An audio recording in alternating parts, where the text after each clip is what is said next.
Good evening and welcome to the February 17th, 2020 Williamson County School Board meeting. We're glad you're here. First of all, I want to introduce our deputies who are here to help us tonight. Deputy Matt Erickson, Deputy Eddie Kutras. Thank you both for being here. We also want to thank the Page High School Choir that entertained us prior to the meeting. And then also want to welcome two Boy Scout troops. Troop 130, also known as the Panther Patrol. I believe, if y'all will raise your hands, please, or stand up and let us see. Thank you for being here. And then we also have Troop 13 here as well. So thank you very much for being here. At this time, board members, will you please record your attendance?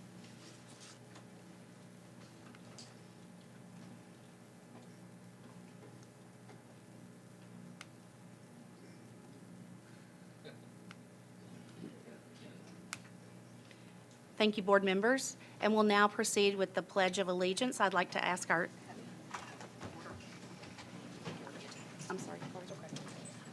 deputies to lead us, and then we'll remain standing for a moment of silence. Thank you. To the flag of the United States of America and to the republic for which it stands, one nation under God, indivisible, with liberty and justice for all.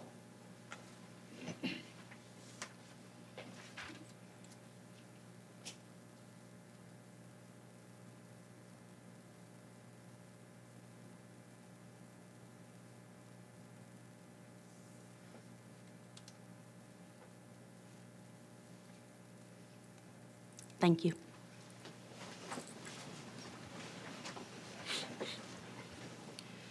I do want to make sure the board member attendance has been recorded. Great, thank you, Brian. Next item on the agenda, items of particular public interest. This is the time in our meeting where the public can come and comment on various issues.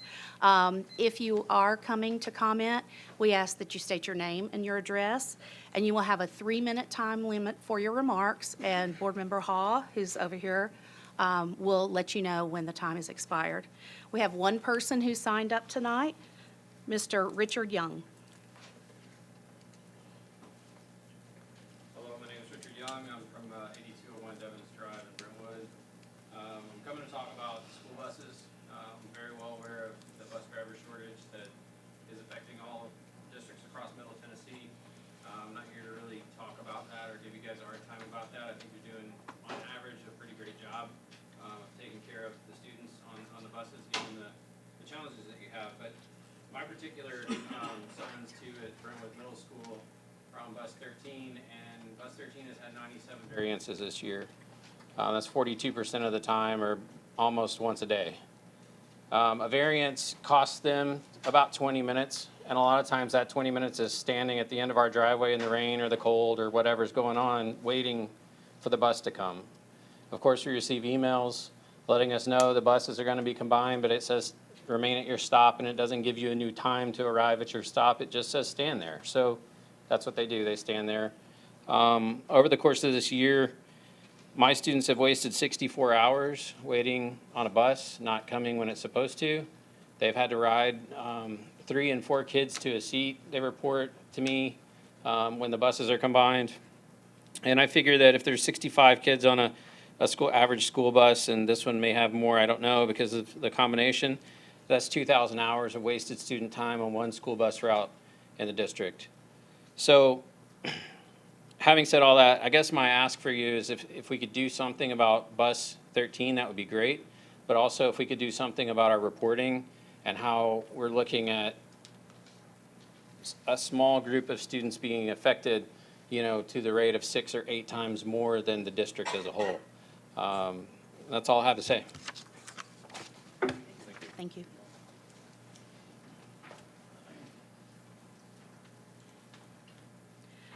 Our next agenda item is approval of tonight's meeting agenda. Is there a motion to approve? Motion to approve. Motion by Mr. Welch. Is there a second? Motion by Ms. Durham. Any discussion? Okay. Then board members, please vote.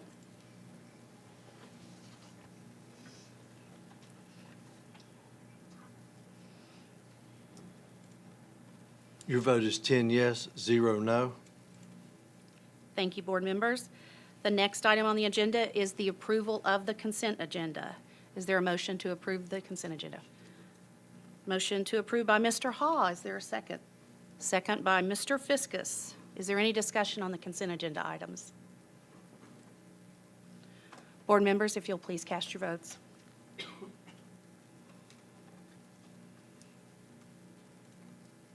Your vote is 10 yes, 0 no. Thank you. And here are the items that have been approved via the consent agenda. Board policies for second reading, 3.3002, service animals, 3.4001, special transportation for exceptional students, 5.109, evaluations. The following policy was approved for an editorial change, 2.805, purchasing, and then we also approved the recommendation for field trip fee request and the 2020-2021 field trips student fees under $100. Next item on the agenda is communications to the board. First up is the superintendent's report. Mr. Golden. Thank you, Madam Chair. I wanted to give you all a little bit of a report about how school's going.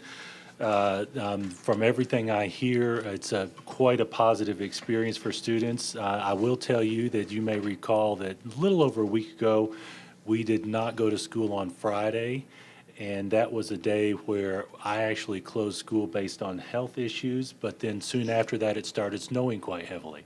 So to give you a little bit more background on that, our student attendance was still in the 90s, but we were missing so many teachers and teachers' assistants that we felt like we needed to close to give them a chance to recover. And that was actually, in my experience, one of those rare occasions that we closed for health. So it is an important issue for us at Williamson County to make sure we do serve those students that instructional time we have. But if there's a safety issue or a health issue, obviously that's very important to us to make sure we serve our students well in that instance. Today, of course, was not a student day. I want to reemphasize your thanks, Madam Chair, to the Page High Choir for coming to sing. They were not in school today, and yet they came and gave us a really good performance through their choir work. So I wanted to thank them for that. Today was a teacher professional development day, and I stepped in and listened to a little bit of our special education professional development. One of the things that struck me was the growth in not just our student population, but in teachers and the professionals who are serving our students.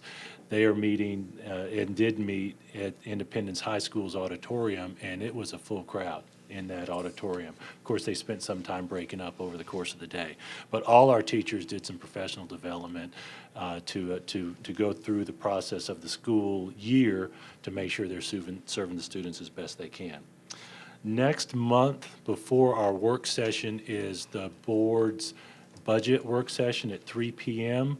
on March 12th, I believe. I believe that's the actual date. Thank you for the nods. I always second guess myself when I give dates out. And so I want to let you all know that the administration is working hard on budget, and we'll give you some details of that work as we complete that for the following month. Final thing I wanted to mention is our continued search that we talk about at every work session for staffing. And I appreciate the speaker's comments and thanking us for the work we're doing, but there's always opportunities for us to improve. So anytime we hear from parents with suggestions on how to improve our communication, we are definitely going to take those seriously and try to find ways to improve our communication with our families. I do want to reinstitute something that I know happened years ago with superintendents and welcome our school administrators. We have a number of principals and assistant principals in the audience, so I'm going to ask you all to stand if you would and just let us acknowledge that you're here. So thank you for coming.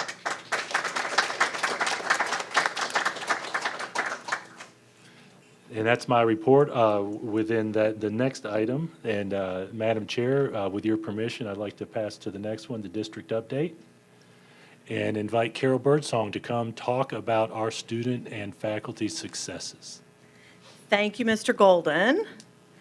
And we are celebrating a number of students this evening.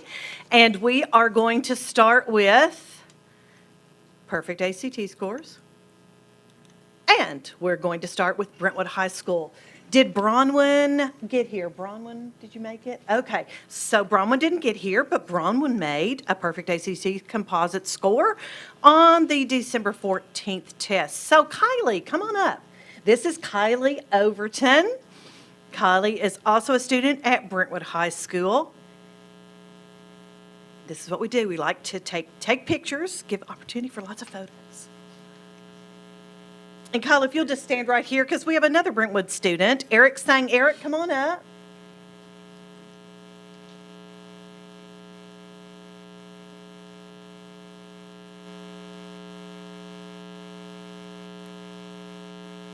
Maybe some group Brentwood photos now. Mr. Heidel's grinning. He always is.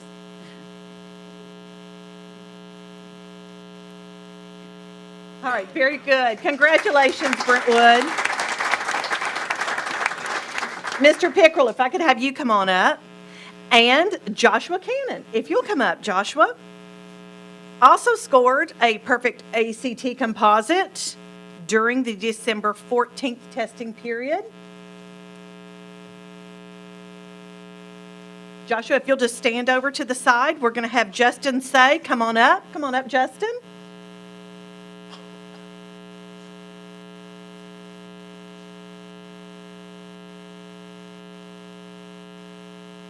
Let's do some group photos for Independence High School.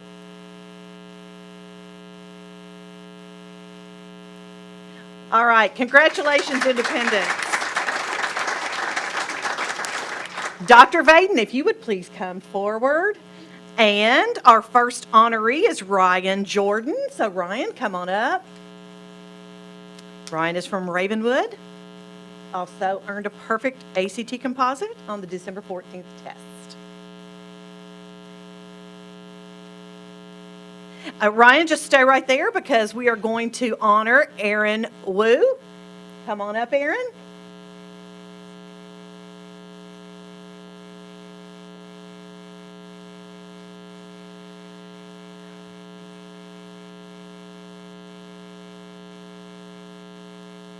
All right, let's get some group photos of our Ravenwood honorees.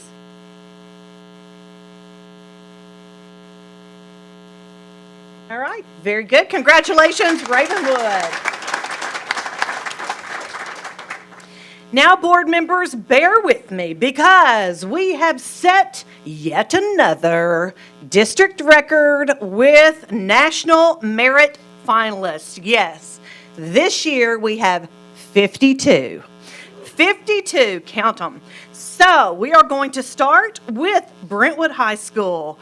They had 16 total. This is John Bailey, Ginger Buck, Michael Dillander, Sarah Grace Fisher, Avery Fowler, Christina Jen, Sydney Johns, Luke Latin, Sarah Miman, Mathuel Nalika, part of Palaverapu, Molly Robinette, Madison Saxton, Jeffrey Siders, Thomas Stewart, and Hannah Jubilee from Brentwood High School. We had 4 from Centennial High School.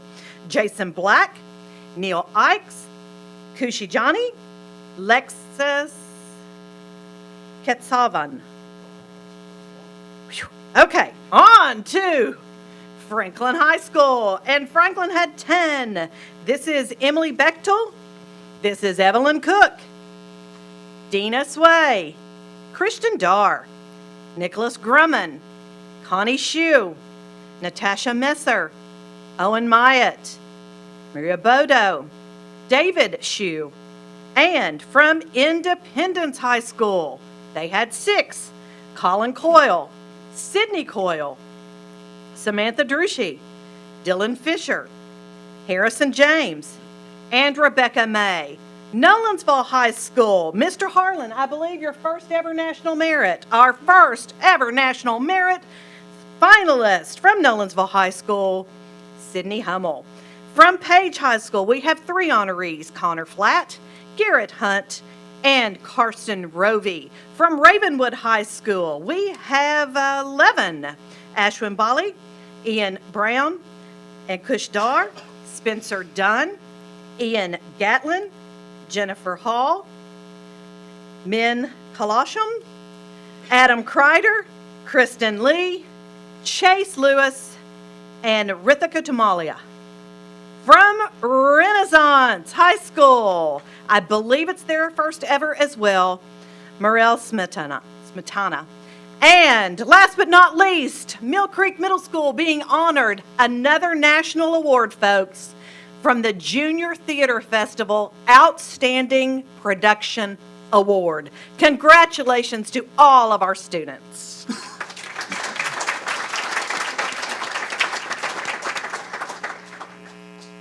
Thank you, Ms. Birdsong. For the board chairman's report, as you'll note, I'm filling in for Gary Anderson tonight. Gary is not here. He is missing his second board meeting in 30 years because he has a family event tonight. His grandson is playing in a hockey championship. No, not Predator tickets. So we wish him well. Gary asked me to relay to the board a reminder to sign up for your Tennessee School Board Association annual training, so you'll be in compliance with that legal requirement. Also, sign up for graduations. We were provided the graduation sign-up sheet at the work session, but just you might want to double check that you're signed up for the ones you intended to sign up for. And then finally, we wanted to say a thank you to our Williamson County Legislative Delegation. We were able to meet with our state legislators this weekend, had a productive meeting discussing topics related to education. So we thank the three who were there, and we thank Representative Whitson, who was not able to be there, but who communicated with us before the meeting and followed up after the meeting. So that is the board chairman's report. Seeing that there's no unfinished business, we'll move on to new business. There are 6 budget items being considered as new business. They all relate to the 2019-2020 school board budget. And the first is general purpose school fund amendment for a state safe schools grant. And Mr. Golden will tell us about that one. Thank you, Madam Chair. This is asking for your approval to receive from the state the Safe Schools Grant that was originally discussed when we worked on the budget at the beginning of the year, when we finally have the numbers and the grant award, so we were asking for your approval. Is there a motion to approve? Motion by Ms. Cleveland. Is there a second? Second by Mr. Cash. Any discussion? I see none. Then would ask everyone to cast your vote, please.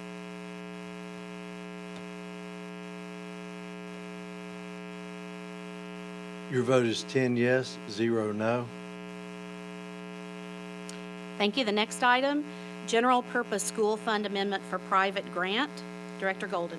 Thank you, Madam Chair. This is a $5,000 private grant from the Patel Corporation. It's an education corporation that does not require a match to be used in our STEM education program for improvements to our learning commons. Staff recommends approval.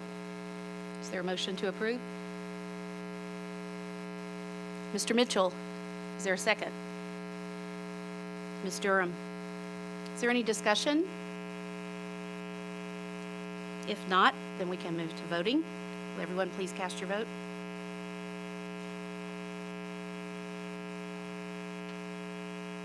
Your vote is 10 yes, 0 no.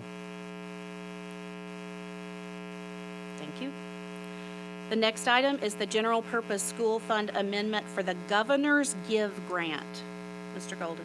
Thank you, Madam Chair. This is a grant that we were awarded by the governor's new program that we intend to use in conjunction with Columbia State to bid out and build a mobile cybersecurity classroom that will actually work on wheels that we're going to use in our career tech programs. We recommend approval. Motion to approve. Motion's made by Mr. Mitchell. Second by Mr. Fiskus. Is there any discussion? I see none. Oh, Jay, just a moment, please. Mr. Galbraith. Thank you, Madam Chair. Jason, is there going to be any any additional operating funds that will be used for this that aren't already being spent today, or are we just going to be reallocating existing dollars? Thank you. That's a good question. And let me correct myself. I may have said in excess of 600. It's actually $841,000 and change. The answer to your question is no. We are going to use this to help improve our coding program, one of our existing career tech programs that's really been in need of the next advancement, and which is why we proposed this grant. We will have a small amount of operating costs for fuel, et cetera, that is actually just going to be consumed within our existing fuel budget. Thank you. Mr. Mitchell. Thank you, Miss Chairwoman. I have to figure out what to say here. Sorry, Madam Chairwoman. Mr. Golden, when will this mobile classroom be online? Our plan is for it to be online this coming fall. Columbia State, if I'm not mistaken, and Ms. Holman can correct me, Columbia State is going to work on the bid process, and then we will actually manage the funds for that. And I'm trying to make sure she's nodding that. Okay, yeah, so that's accurate. So the plan is this fall. Thank you. I don't see any further discussion. Board members, will you please cast your votes?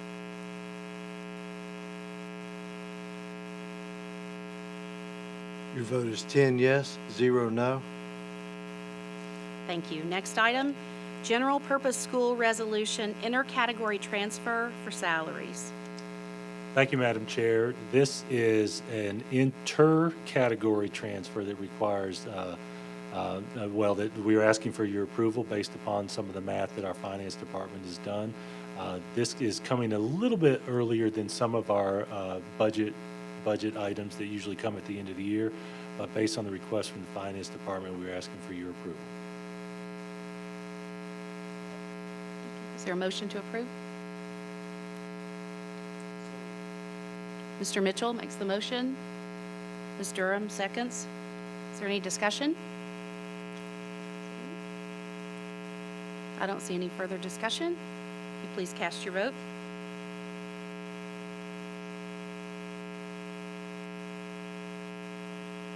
Your vote is 10 yes, 0 no.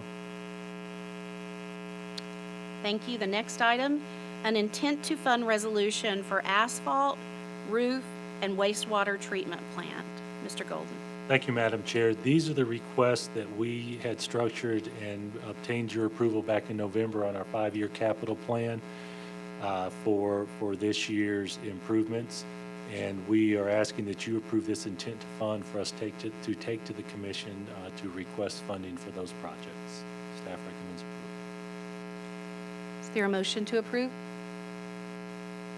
Mr. Cash, second.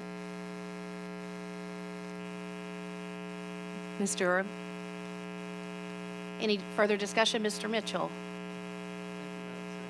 Can I get have a little bit of explanation over whether we're repairing a wastewater treatment plant or we're building a new one?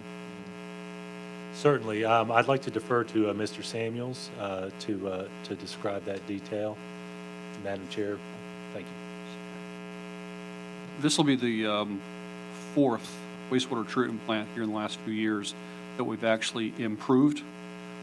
This will be College Grove Elementary School's plant, and we'll follow the same pattern we just did at Trinity Elementary and also at Page Middle, which supports both Page schools. We are improving the treatment process, adding some treatment processes, and basically modernizing the plants. We will do Bethesda after this one, but this will is part of that chain to bring those to date. And we've been working very closely with TDEC relative to the processes that we're adding in there and the types of treatment that we're doing. It's in part in anticipating for TDEC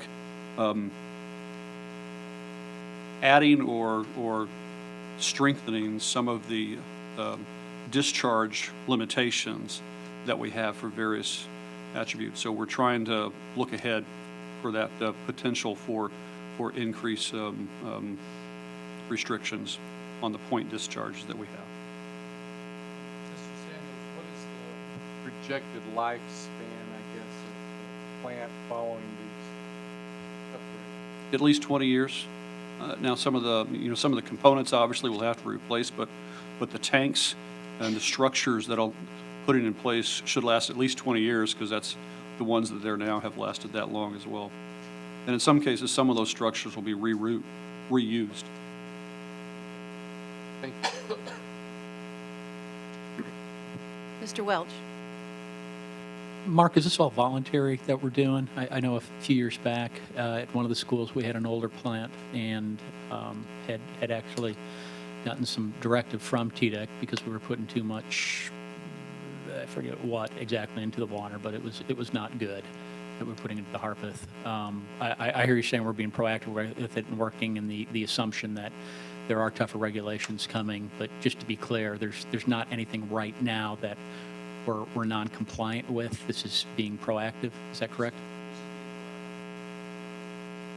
It's not on at the moment, just so those who are listening outside, he said this is being proactive. This is anticipating some requirements from TDEC so that we do not end up out of compliance with another year or so to do construction.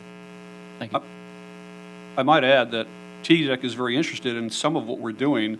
They've asked us to put in some monitoring points within the College Grove plant itself so we can provide them some data on how these particular systems and improvements that we're doing work. So they're looking at a broader perspective of us validating some of the design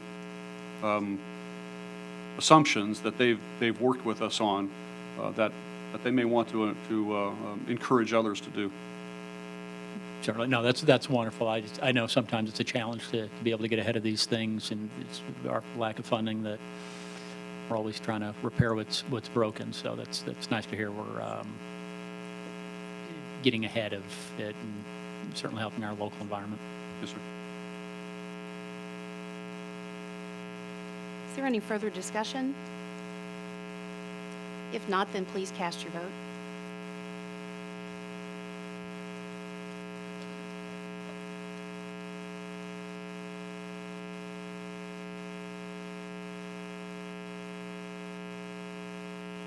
Your vote is 10 yes, 0 no. Thank you, board members. The final intent to fund in this group is intent to fund resolution for East Elementary School. Mr. Golden.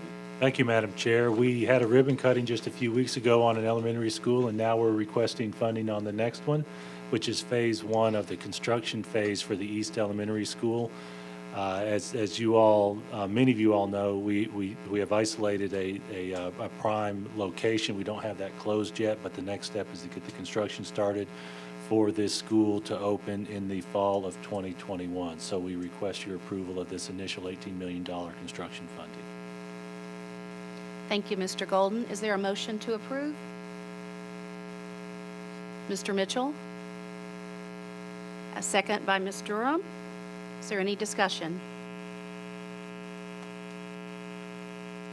I see none. Then board members, will you please record your votes?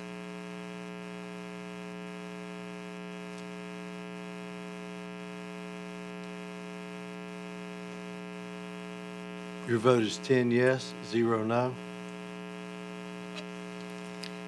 The next item on the agenda is the 2020-2021 family tuition rate. Mr. Golden. Thank you, Madam Chair. You all have seen the memo. The family tuition rate is a rate that is approved annually by you based on the information we receive from the county related to per pupil expenditures with local and other funding. As many of you all know, we don't allow students to attend out of county as a general rule, but there are times where somebody might be in the process of moving in which we do require that tuition during those windows of time. Also, there's a reference to the tuition rate for our school employees who live out of county as well. Based upon this, we recommend approval for this year's tuition rate. Is there a motion to approve? Mr. Mitchell. Is there a second?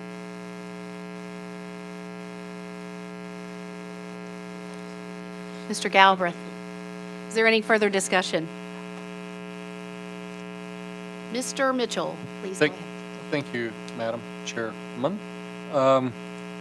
Is this rate the same or different from this year? Mr. Mitchell, if I'm not mistaken, it is a few dollars more than last year, and I think that's largely based on the pay raise we were able to give our teachers last year. Ms. Holman may have off the top of her head the dollar amount of that difference. Hold on, please. Was last year, and it's based off of expenditures and, off of revenues, and we put in more fund balance, and we also got 7 cents tax increase. So part that wasn't on the microphone, if you would, Ms. Holman, give the dollar amount. 520. How many employees currently, how many of our teachers currently pay this for their children to attend this schools? The structure that we have for our employees is a reduced amount based on number of years. Taking advantage of that, we actually have a scaled version. The last numbers I saw were in the small 3 figures, somewhere in the low hundreds. I don't have an exact number as we sit here for that. So this 3850 number is not necessarily what a elementary school teacher might be paying for her child to come and attend kindergarten. That's right. Well, for kindergarten, if it's the first year, then 3850 is accurate, and then it's a scaled down amount over the next few years. That's the most that a teacher would pay. Okay. It's my preference, and I think I've shared this in the past, that we continue to try to drive this number down for our teachers as we struggle to hire teachers. It would be, I think it's a reasonable benefit to offer our out-of-county employees, teachers in particular, I guess, a very significantly reduced rate, if not tuition included as part of their benefit. Ms. Cleveland? Well, Mr. Mitchell asked the first question, part of my question. The second part, do we know how many families are in our district as of date paying tuition? I don't have that number as we sit here. I can make sure I get that to you. The teachers are obviously the bulk of that, and families in the process of moving in or moving out would be the others. The family tuition rate, you all may recall, we established for employees at about half of the rate, and then reduce it over time. I am sorry that I don't have the exact numbers as we're here at this time. Oh, actually, Ms. Holman does have them handy. I was hoping. All right. I had them at the work session, but I've got them on an email here. We have 74 Williamson County employees and professional employees and 14 classifieds for a total of 88 employees that are getting it, 2 Franklin Special and 1 custodian. And that accounts for 124 students. Parents paying tuition, the first semester there were 32 refunded, we refunded 20. So that meant that the ones that actually paid were 12.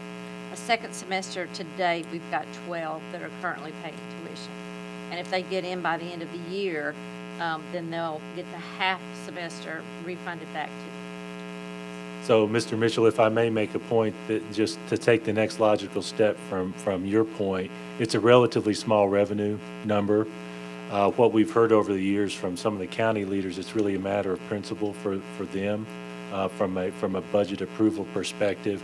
And so, to your point, we have made an effort to make this much more feasible for families as they progress with their students. But we have heard over the years from county leaders that they expect everyone who lives out of county to pay something. Mr. Galbraith? Thank you, Madam Chair. Yeah, to that point, thank you, Jason. That's precisely what I was going to say. And I think, Mr. Mitchell, I think in the past, the board had actually voted on this to reduce I think we eliminated it altogether, and received some pretty harsh blowback from the county commission. It is not a revenue issue. It is a philosophical issue that until that changes at the county commission level, then probably best that we ask our superintendent to go work with the mayor and the commission and see if there is some room to be made on it. And otherwise, probably not a good idea to be biting the hand that feeds us. So I think we just decided after that one to I think what they came up with was a great compromise that seems to be okay, and we've been on this for a while, and so they pay the current rate of the tax that's not being collected because they're not that's being paid out of our tax dollars, and we're just reducing it over a number of years. So at least it's better.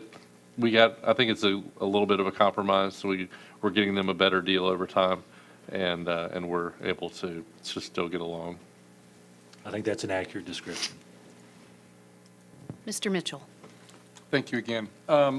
So I didn't quite understand why we raised it this year. What was the reasoning for that? The raise increase is based upon the county finance office totaling the budgeted money for school students at a per pupil expenditure. So this year, there is more money put towards students than there was last year, and therefore the rate has gone up. And I mentioned it's largely because of the pay increase for teachers. Ms. Holman specified and corrected me that it's really about the revenue side, that the county increased the tax rate to cover what I mentioned largely with respect to the teacher raise, but it's based on the actual revenues collected and how much go to the schools per pupil. And she may be able to give you some more details related to that. And is this benefit offered to other county employees other than school district employees? That's a really good question. This is offered to any county employee who is working in any of our school buildings or in the school offices. So for practical purposes, that also includes SROs. Okay, but if somebody within the I don't know what any other county office, right, at the central office that's not in the school, in a functional school, then they're not eligible for this. That's correct. Thank you. If there's no further discussion, please cast your votes.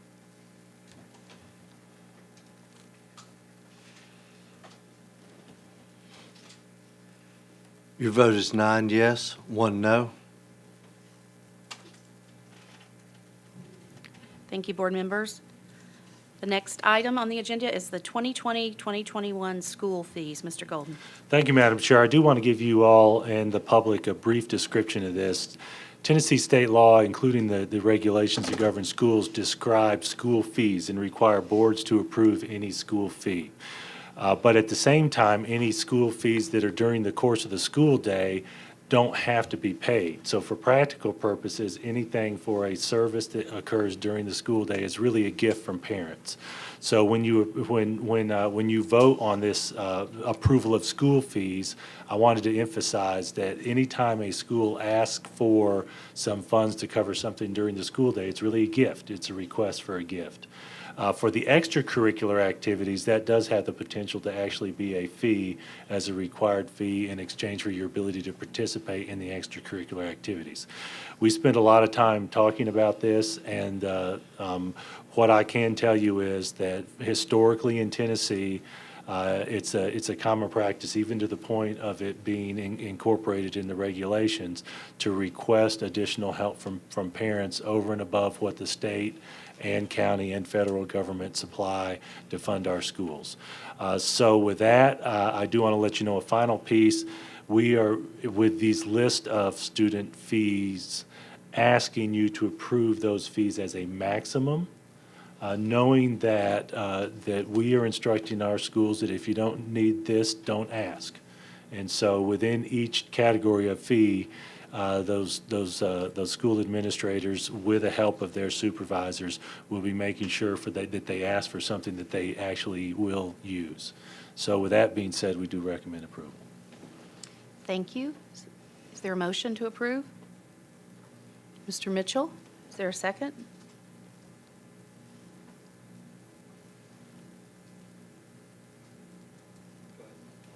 Mr. Fiskus? Any discussion?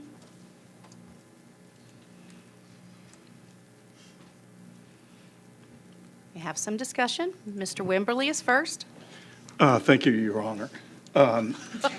You're welcome. Mr. Golden, what kind of provisions do we make for people who for need cannot afford fees? So number one, for any fee during the course of the school day, such as an art fee, et cetera, we provide the students the same services no matter what. If we don't have funding for a particular project, we either try to find some additional help through a PTO or a booster organization, or for example, the Williamson County Education Foundation. If we can't find revenue sources, then it's just something we won't do. For outside of school, we do have some requirements. As an example, the golf team has to pay greens fees, as an example.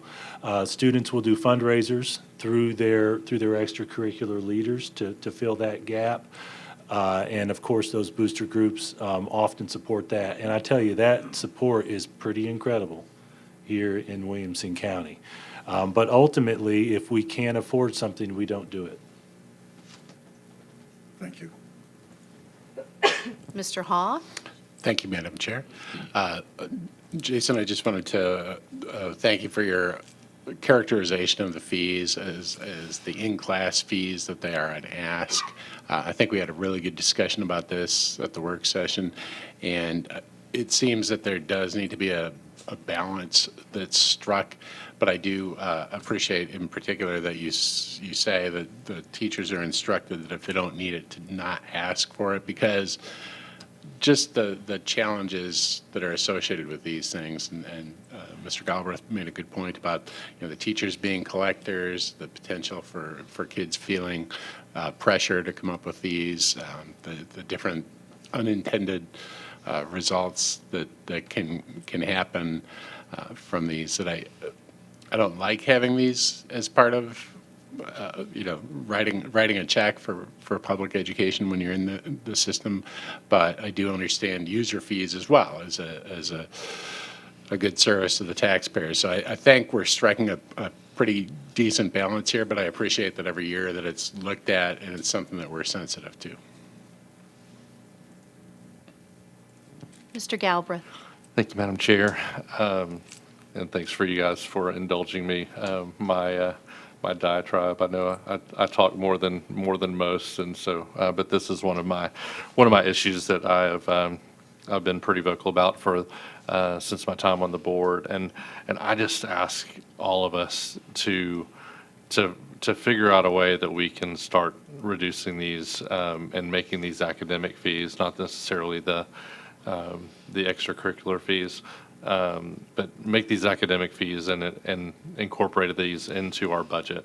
The people that we're taking these fees up from contribute about $20 million a year into our schools through PTOs and boosters, and this raises $1 million. And it's just a bad optic. And I mentioned at the board meeting, I really think if we would get rid of these fees, that we would see PTO and booster, especially PTO. This is more closely tied with what happens inside the school. But I bet if we made a good effort, we could incorporate these into the budget, and then we could potentially even provide some matching funds to PTOs, and let's go multiply that money. And I bet we would end up with more than the $1 million that we're raising today. So this isn't a revenue issue. It's 1/3% of our budget. And it's roughly, let's call it 5% of of the money that, that is ultimately raised by our parents. And so our parents are more than paying their share, to the ones who say this is a user fee and this is to keep taxes low and to charge, make the people who are using this pay the fee. Like, we're more than doing that in funding. I mean, right now, we're funding about 7% of our budget through the PTO and boosters. And so that's not having to be funded by the taxpayers. I will not be voting for this, and I'm looking for as many of y'all as possible to join me, and maybe we can send a message and we can kind of get rid of this line item altogether going forward. Thank you. Thank you, Mr. Galbraith. Mr. Mitchell? Thank you, Madam Chair. Mr. Golden, if as I'm looking at some of the extracurricular fees, if a middle school student wants to try out for cheer but is unable to pay the cost of $200 for being part of the cheer team, is that child allowed to participate in that activity? Every school has the potential to set their own standard for that. I can speak generally, and then I would like to defer to Dr. Webb about any potential specifics. Generally speaking, our coaches have found a way. And often it's because of boosters, often it's because of the PTO support that Mr. Galbraith mentioned.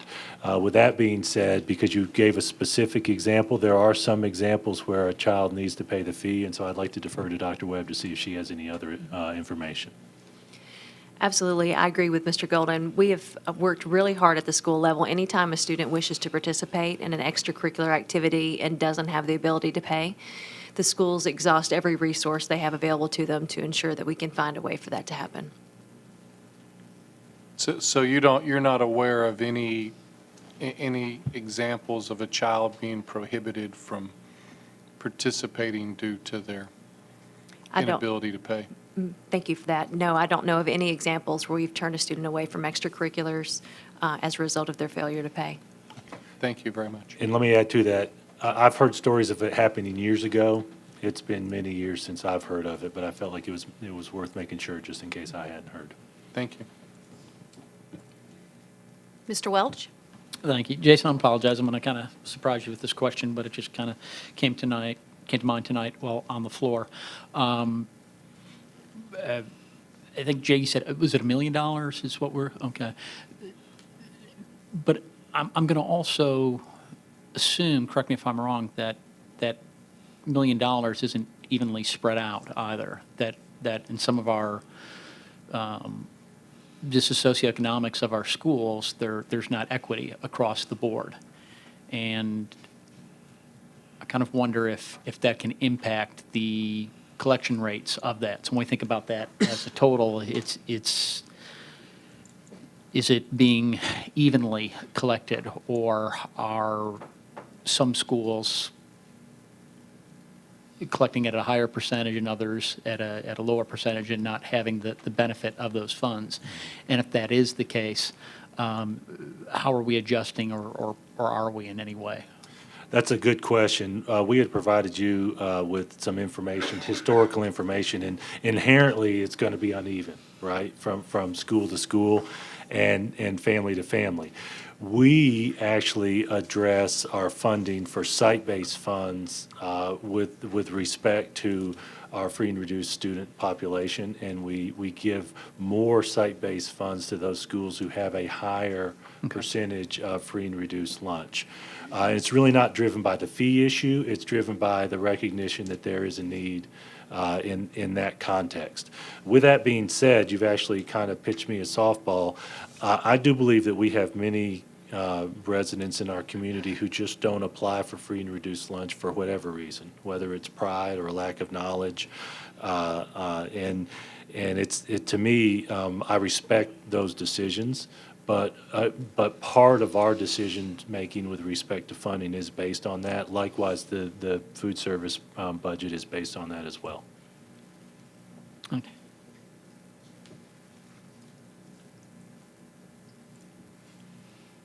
Any further discussion? If not, board members, would you please cast your votes?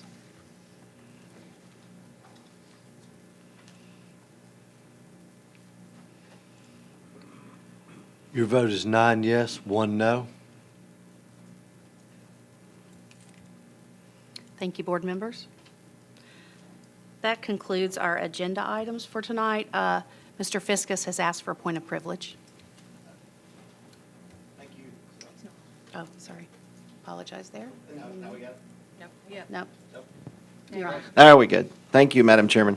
I'm a former wrestling coach, and we've celebrated our academic achievement and our arts from Page, and I just wanted to let you all know and invite you to the Williamson County Ag Center this week.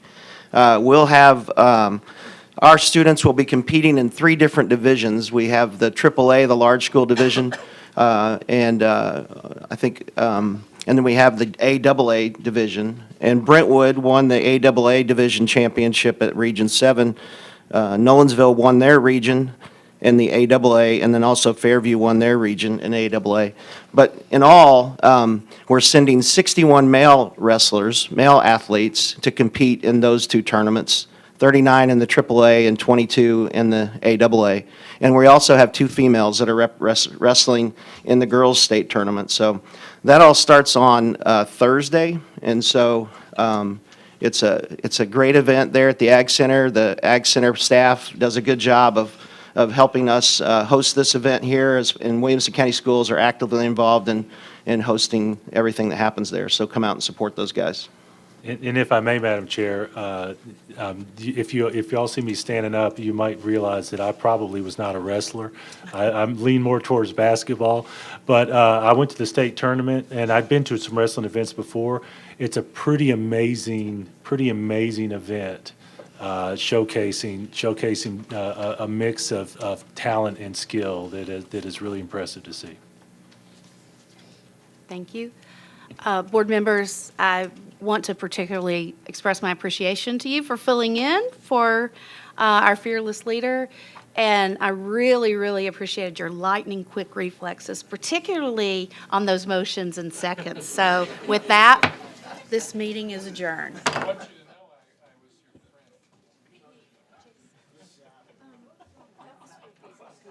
but